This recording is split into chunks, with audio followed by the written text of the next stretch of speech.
Nasaan na ba sila? Tama pa itong napuntahan ko.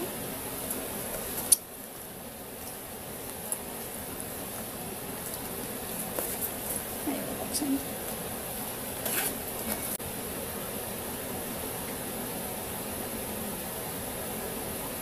So, punta pa lang sila.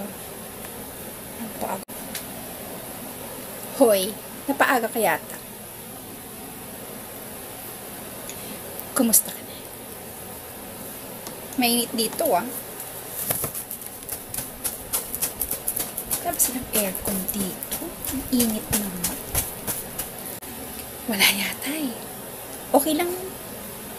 So ano? Kumusta ka na? Saan ka na nag-work ngayon?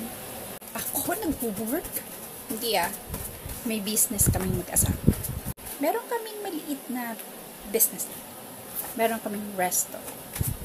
At maraming kumakain doon. Ikaw, kumusta ka na? May asawa ka na?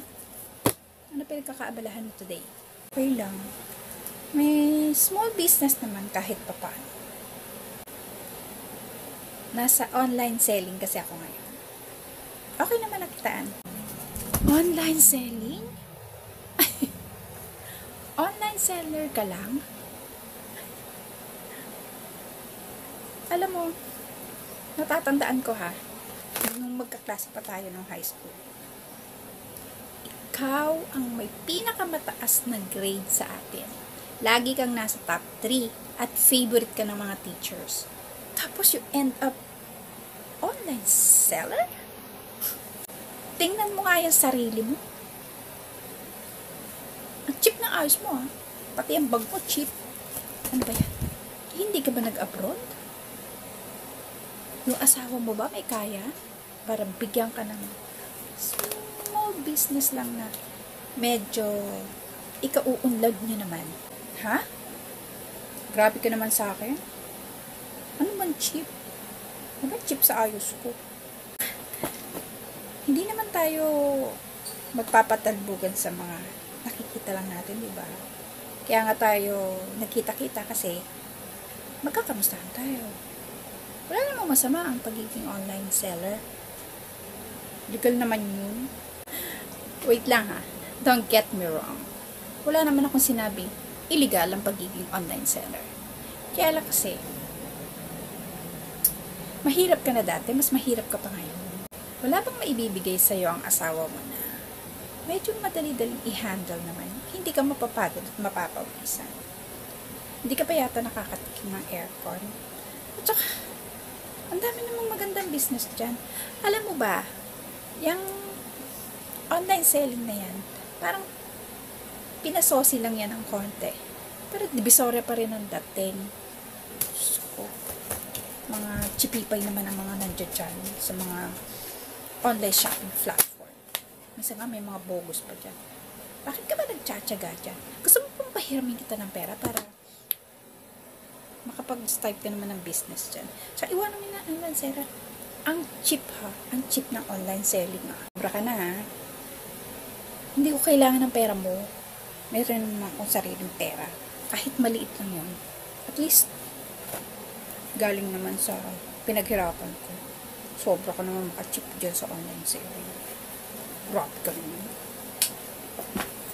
Talaga bang inimitahan niyo ako dito para magkita-kita tayo, magkamustahan, o lalaiting niyo lang ako? Ito naman, pikon agad.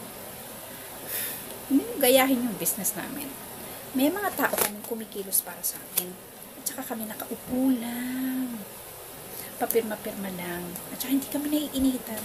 At hindi kami napapagod kababalot dahil meron kaming tagabalot. Okay? Huwag ka na dyan sa online site mo. Sabihin ko sa asawa ko, pahiramin ka niya ng pera. Okay na ba ang 500,000? O mas mataas pa?